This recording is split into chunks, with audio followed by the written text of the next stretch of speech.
Despite all the cuts, the top 40 LSPs are still hiring, and they have more than 1,000 open full-time positions out there. And we're back. It's been more than a month since our last podcast, Esther. Hello. Hi, Florian. How are you? Good. Yeah, more than 4 weeks. Time to catch up. We've had a couple of very interesting guests with Paul and Spence, and now we're back with a news podcast, just going through some of the bigger things that happened in the past 4 weeks in the language industry. So first, though, we do have a new pro guide out, Slator Pro Guide, The Future of Language Industry Jobs, 70, 80 pages around what's, the present and the future of employment and freelance opportunity in the language industry. Of course, a very, very, very hot topic. So we'll share a couple of the highlights there, but we can't rattle through the whole 80 pages. So go and get it. And then we are, of course, going to be in Menlo Park in the Silicon Valley in 2 weeks, starting in exactly 2 weeks to the day. We're going to have our welcome reception on September 4th, and then September 5th, we are going to host the conference there in the fantastic Nia Hotel. Still have a few tickets, so it's a big room. We went for a big room, and so go and get a ticket now. I think we have about 10 exhibitors now, and a lot of great participants from the buyer side, and of course, the industry execs and CEOs and investors. So you're moderating the investor panel, right? That's right. Yep. Who's going to be on that panel? We have the investors from K1 and also VSS. So those are the investors in Globo, VSS, and K1 being the investors in XTM. So it'll be an interesting discussion. Very good. They're flying in from, I think, LA. Andrew and AG is flying in from New York. So doing some Pan America panel there. And then after SlatorCon, Silicon Valley, we are going to the 22nd ALC Annual Summit in Montreal. So that's happening September 11th to 13th in Montreal, as I said. And Anna Winham, our head of research, is going to present the results from our second ALC industry survey. So this is the second year that we're running it, and very excited to see the results. I think we had over 100, I think 120, 130 companies participate in that very, very extensive survey. So that's not a survey you finish in 5 minutes, but it's a very extensive survey. So there's going to be a ton of data coming out of that. And we'll be presenting the report that's highlighting all the results. So really cool. If you're in that area, of course, make sure to stop by. And I think we also have a booth. We're setting up all we're working on all this creative and all the marketing stuff that we put there in the booth. The swag. That's right. That's right. It's a bit challenging because we're going to have to get it delivered first to Menlo Park for SlatorCon, and then some of that we actually are sending up to Montreal. So there's a bit of logistics involved. But today on the agenda, again, highlighting some of the things that we found in the job report. We're going to go through the LSPs and tech companies that are featured in Inc.'s 5,000 list. Then there's been a bit of a problem for Media Localizer Iuna with some content that got leaked.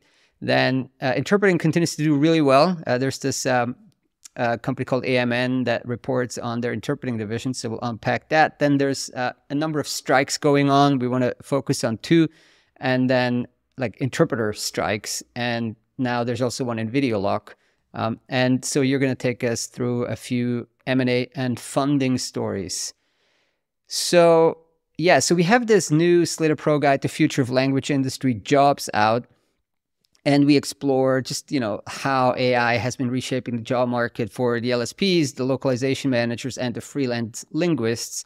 So one of the key findings from the LSP component is that actually full-time employment across the industry there has declined slightly in 2023, which is kind of in line with our findings from the LSPI, right? Yes, yeah. And what are the key drivers? Like there's a number of segments that a couple of segments that cut back, others that did a little better. Yeah. Super agencies in 2023, they cut back on staff. Then you've got, I think, more than half of all LSPs, so right across the board, are reducing full-time employee headcount. again in 2023. But we did see that some of the challenger LSPs actually staffed up in 2023, so a little bit of a bright spot, which, I mean, as you said, somewhat reflected also in the revenues that we were recorded in the LSPI as well. So yeah, the challenger LSPs are like $10 to $15 million in revenue. Okay, so super agencies, the very big ones, cut back in 2023, and the smaller ones, the really small ones probably did poorly or relatively poorly as well, but then the somewhat sizable ones did a bit better. Now, we also found that despite all the cuts, the top 40 LSPs are still hiring, and they have more than 1,000 full-time, like open full-time positions out there. So, there's a shift going on. I mean, they are cutting back certain positions and they're hiring on others. So now what's to be expected, of course, that anything involving AI is really in demand. So we found that the number of active LSP employees with AI in their job title increased like, I think 10x to 8.5 times in the past, 2 to 3 to 4 years.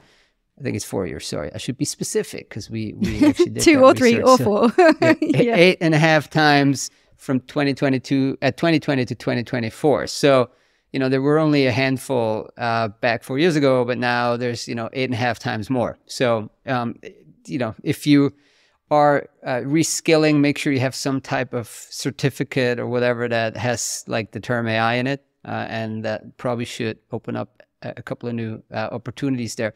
Now, we also saw that for those looking to switch from the vendor to the buyer side, so you're with a large vendor and you want to go to an enterprise and kind of join an in-house localization team, the start of the year seems to be the most promising for a career change. We found that in the first quarter of each year, there's a spike in hiring for senior and strategic localization roles at the enterprise. So there's, it's not for everybody, but if you have some type of senior or very kind of strategic or very specialized background, then that start of the year is best.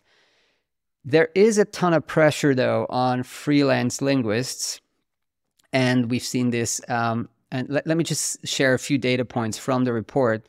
So more than half of the survey translators, and I think there were between 200 and 300. Now, I don't have the exact number, but it was a very, very large or a very significant sample that we surveyed.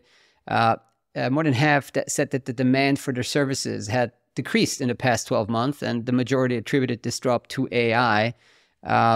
And then 1 in 2, so another, roughly 50%, believe that demand will continue to drop over the next 5 years. So that's pretty sad. Around 2/3 of freelancers have considered a career change in the last 12 months. So that is a brutal number. And 1 in 5 have actively applied for new jobs in the past 12 months. I wonder what jobs they're applying for, though. I guess we didn't ask. Maybe we might have not put them in the key findings. I think, it is. No, it is in the report. There's kind of directions they're taking. Look, there's many things. I mean, these are incredibly talented, smart people. They can go into marketing roles. They can go into, other maybe PM roles, vendor manager roles, all these kind of other roles within the industry.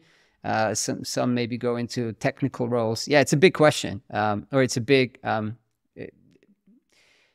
It is a big challenge to get out of this freelance narrow role into maybe a corporate role, and then maybe also you have to give up your freelance status, right? You maybe have to go full time at a company, and now that's different, very different from 10 years ago. Like 10 years ago, you would have had to go to an office and be there mostly. So you have this kind of freelance, remote setup, and then if you want to have a full-time job, you have to go into an office. That's of course no longer the case, right? So that cushions the blow a little bit. Hey, so I spoke to Spence Green, CEO of Lilt, just a few days ago, and we also tackled this, and he also said that they're seeing talented linguists exiting the market. There's just a lot of price pressure, and he said that they're seeing like an quote unquote an over rotation into kind of full AI, which then puts a lot of pressure. So over rotation from the buyers that have just these incredible expectations what AI can do on the translation to the language side. And he says that if you do need that human verification step, aka post editing or whatever human verification you have, it does have a cost, right? So, but that's probably, I mean, he said that's over rotated. And, I would expect this to rotate back in the next, 1 or 2 years as people find out what this model can and cannot do. You've got to find a natural balance as well, between people exiting the profession, people who are genuinely good and skilled, because there is a need for that. There is a need, and I think we are at kind of a very peculiar moment in the market right now where it is a little bit out of whack, like the demand and like supply demand picture, because you do need these very talented people, but the very talented people just have a very gloomy, most of them are not very positive about the future, right? So they're leaving, they're looking for alternatives while the demand for the service is still there. So the market, and the market seems to not adjust pricing just yet to kind of lure these people back in. Because I mean, Spence said that the gap, of course, is getting narrower, right, between what the AI can do and what the expected final outcome is going to be. But we've spoken about this many times before, that the narrower the gap, the more skilled the linguist needs to be, right? And he said to close that gap, that's where the real, and I'm quoting Spence now, he's saying real human ingenuity, creativity, planning, reasoning, strategy, and context integration is happening, right? And that needs very, very smart, very talented people. So, you have to pay for that, though. Yeah. You have to pay for that. You have to pay for that. Otherwise, these people aren't available. And let's see how maybe in 2025, we're going to run the same survey. And if the picture improves or changes in any other form. Now, not so gloomy are how many is it? Like probably 14 LSPs that are on the Inc. 5000 list. So what's the Inc. 5000 list? Yeah, well, this is the list that I think comes out every year. It's the, I think, privately held US-based companies that are fastest growing. So you have, over 3 years, I believe it's done as well, sort of, which is then based on the rank. So we've got here the 2023 rank and the 2024 rank. So like you said, 14 language service providers. So there are 5,000 companies, obviously not 5,000 of them being all LSPs, but as you said, there's about 14 or so LSPs that made the top 5,000 this year. So I think the highest ranked company was at rank 245, and that was PGLS. And I think if I'm seeing it right, they grew 166. No, 1,666. Ah, sorry, it's super blurry. Yeah, I couldn't see if that was like a decimal point. Okay, well there we go. 1,600 and something percent, which obviously is an extremely high number, but not high enough to be in the top 100. So there they are at rank 245. We've also got a bit lower down at rank 603, Propio Language Services, the interpreting services provider. Then ranked 839, Boost Lingo, so obviously interpreting technology provider there. Again, all of these growing incredibly strongly over that 3-year period. Bilingual Global is the next highest ranked LSP at 1,427th. They grew somewhere around 360%. We've got Accutrans moving down into the sort of 2,000th ranks here. Accutrans, then Translation Station, Fed Writers, and then Lilt at nearly ranked 3,000th. Just missed first time, just a bit higher. Yeah, first time entrance there. And then moving down the list a little bit, we've got Argo Translation, 3,300th and something. Alkanost at 3,700 and something. Again, all of these are growth rates of above 100% over the 3-year period. And Spanish Group, followed by CQ Fluency, now moving down into the 4,000s. And who else have we got? Ad Astra, again, 4,267th, and Ericsson Translation, which still cleared the list by quite a strong margin at 4,497th. Yeah. I mean, it is a peculiar list in the sense that it gives you directional information about the company. Like, it doesn't actually state the absolute revenue level, which you would struggle to get companies to disclose potentially because they're private companies, right? And I think it's a 3-year picture. And the 3-year picture, there's pros and cons to it. The pro is you get the percentage and it looks amazing, right? Or I guess maybe that's, I guess, pro and a con. But another effect of having a 3-year list is that you're kind of smoothing out an individual crazy year, right? Like, oh yeah, I mean, if you do it over 3 years, it's more meaningful than if you do it in just a single year. Especially if you go to the smaller companies, you have a big project, boom, your revenues double. At the next year, they're down 50% again. I suppose you could average out the growth over 3 years. That's what they're doing. I mean, they are averaging this, right? 3-year growth. It's not. I don't think it's the average though. It's just how much did you grow from 2023 to 2020 to 2023. Yeah, you're right. It's not the average, but it does smooth it out. One problem, quote unquote, is like if you are a very small company, it's obviously a lot easier to generate that kind of growth than if you're like TransPerfect. Yeah, and I think you would imagine on this list, some of the larger ones are probably slightly towards the bottom of those 14, compared to some of the ones that are at the top or in the middle, for example. Like CQ Fluency. Although Boost Lingo is, I mean, they've been on this list for a while now. Proprio is big, yeah. Yeah, I suppose it's like you're saying, it's the ones at the top that have had sort of, maybe 3-4 years ago were not big, and then, done some quite interesting strategic moves over the past 3 years. Yeah, I mean, both actually, I mean, PGLS, I'm not familiar that they did any M&A, but Proprio did a lot of M&A. Boost Lingo actually did acquire a couple of companies. Blanking on the names, but I did a couple deals about 2 years ago. Well, and what's also striking from that list is that, and again, this is just US, right? But what's striking from the list is that interpreting is disproportionately represented here, because interpreting is not, I mean, it's not half of the language industry, right? But here it's disproportionately represented. And interpreting is really doing well. One data point here would be AMN, the big healthcare services company that we're tracking, because they are listed, and so they need to disclose quarterly results, which is always super interesting. So they just came out with their results. Second quarter revenue was 741 million. It was down 25% from Q2 2023. So that's, I mean, they call it in line with expectations, but of course you don't want to be down 25%.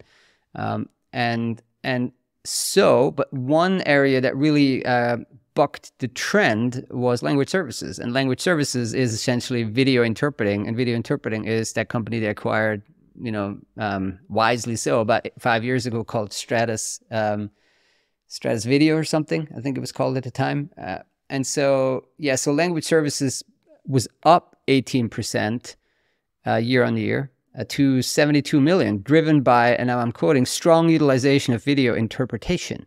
So, overall, that healthcare services space not doing tremendously well, but video interpreting is doing really well. So good for them to have acquired Stratus, which is, can show how M&A can really be something positive for a business. Like if you do acquire something that then turns out to be one of the sole growth drivers for years now for this particular company, that was a good deal for them. Yeah, it's grown consistently, I think, isn't it? Sort of year on year. Yeah. So now it's looking at sort of 250, 300 million probably on its own. And let me just look up, I think it was a really expensive acquisition. So that wasn't that long ago. It was in January 2020. I talk about good timing. I mean, that was literally at the cusp of COVID, and they're buying a video interpreting company. They did pay 475 million for it. So that was quite expensive. But so that was 4 times revenue and 14 times adjusted EBITDA. So expensive, but not crazy expensive, looking at the performance since.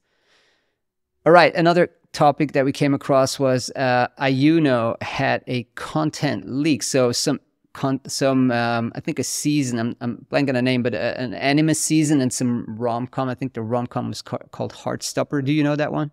I do not, no. I think it's a UK show. Oh, right. Yeah, and so reports came out about a week ago that footage from several unreleased Netflix anime shows and that rom-com called Heartstopper got leaked online after hackers stole the content from one of the next, and then quote, Netflix post-production partners, which was Ayuno. So then Ayuno went out and admitted that it was aware of a recent security issue involving unauthorized access to confidential content. I mean, typically, we think about confidentiality with banks and law firms and things like that. But I mean, here, if that type of content finds its way on the internet, that's pretty bad. Netflix said that they're taking aggressive action to take the content down. Of course, is plugging all those systems so that won't happen again. It's tough. And then anime. There is no more active community online than the anime community. so these guys no, don't post it. Don't the spoiler alert. Don't watch it. Like, why are you? They're guys probably doing angry. this? Angry as well. It's like, why would you take that content? Like, why not? Those guys can't wait, I think, for the actual content to be out. But yeah, it just stresses again that this type of security confidentiality is a huge challenge for any LSP. The industry is dealing with all kinds of content, and it's just a constant struggle to make sure that stays safe. Just staying a little bit in this, that there's we've talked about a lot of the interpreter strikes, but now this week we had news over the past couple of weeks from strikes in game localization and dubbing. Just give us the highlights there, and then we can maybe talk about keywords as well, which also had a strike or layoff related. Yeah, in terms of the game localization and dubbing one, that one is, as you said, a result of new strike action taken by the Screen Actors Guild, SAG-AFTRA. I can never say this properly. SAG-AFTRA? Is that the one that they did the actual actor strike, right? Yeah, exactly. So I think that, it's related, as you can imagine, because here we're talking, about the sort of voice actors still, which would be applicable both for media and entertainment, but also for gaming. So you got the strike that began on the 26th of July, so a few weeks ago now. But there had been extended contact talks, as you can imagine, before that. So it's now come to a point where they are striking, and you would, as you can imagine, expect some significant disruptions to game localization and dubbing sectors. And then, also other aspects such as, delays to projects. There'll be probably extended timelines, some productions not going through or being halted because you just can't find the voice actors to do the work. Alternatively, you might see companies then start to bring on board actors that are not part of a union, so non-union actors. Also potentially adopting other strategies such as using AI technologies in certain situations in place of voice actors where that's possible. I wonder how much of a hold this particular union has on voice actors globally, right? It's hard. It's hard to get a sense of that, I suppose. Because I understand that the actors, well, you're in Hollywood and you got to be physically there and all of that. But for voice actors, I don't know. We need to get somebody in the pod who's knowledgeable on that. Because I'm a little cautious trying to analyze this because I think there's so much that it is partially localization related, but it just goes very deep into kind of the Hollywood business model and again, now we have the gaming is a part of it. So it's a very tricky thing to unpack. So maybe we'll find somebody at Slator who can talk about it. Dubbing is dubbing the same as voice acting? Could you argue that that would be exempt potentially from the strike? I mean, you've got this sort of list of prohibited services that people who are in the union would not be able to provide. So that would, I think the actual wording is something like voice acting, including performing sound-alike voice services. So, I mean, it's sort of like by extension would probably cover dubbing, since dubbing is really just voice acting, right, in your language. So if anybody wants to save us from our ignorance, please reach out, and then we can talk about it on the podcast with somebody who knows more about this, because it's very complex, and I think it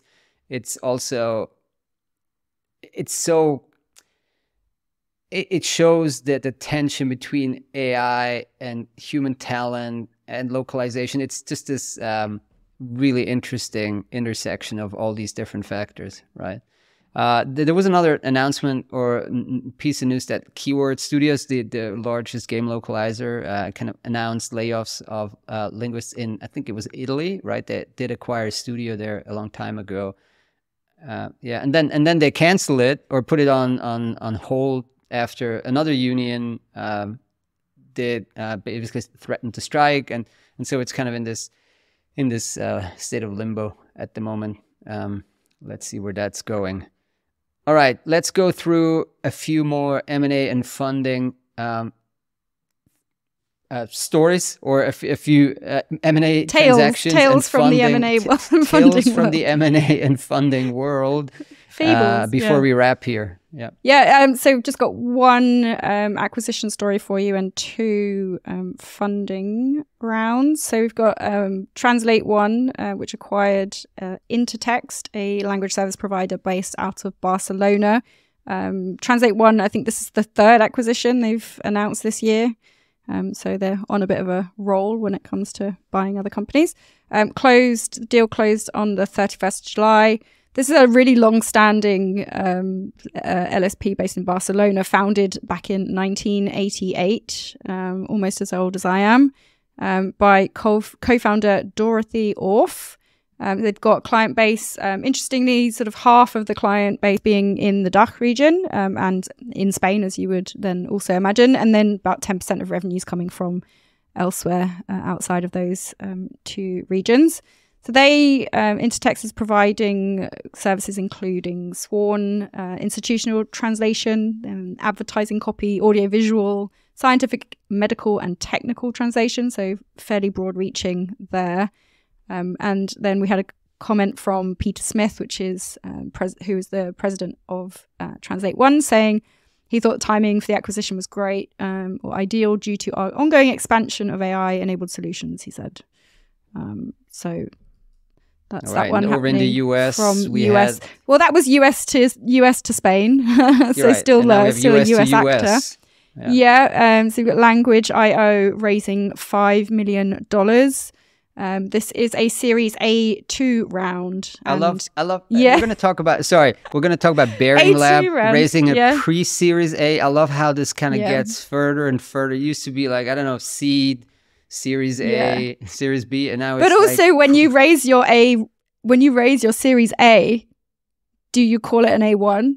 Or do you only refer to your A round as A1 in hindsight now that you've done an A2? Do you see what I mean? Like, you're not necessarily planning an A2 round when you raise your A round. I mean, those two now, I've rarely heard Series A2, maybe never, and pre-Series A, I've never really heard either, because just call it pre-Series A. I mean, yeah, I guess maybe it's a bit late in their stage to call it seed funding because they're 4 years old or something. It is too late. So and there's pre-seed for those that anyway. Pre-seed, pre-Series A. At the end of the day, somebody is giving them money, and what are they going to do with the money? So Language.io, machine translation for a number of specific use cases, user-generated content, live chats, etc. So we had them on the podcast a long time ago. So what are they going to do with the money? Yeah, well, they're saying they're going to use the funds for go-to-market and research and development. They're also currently developing a new product that is an AI natively multilingual agent assistant.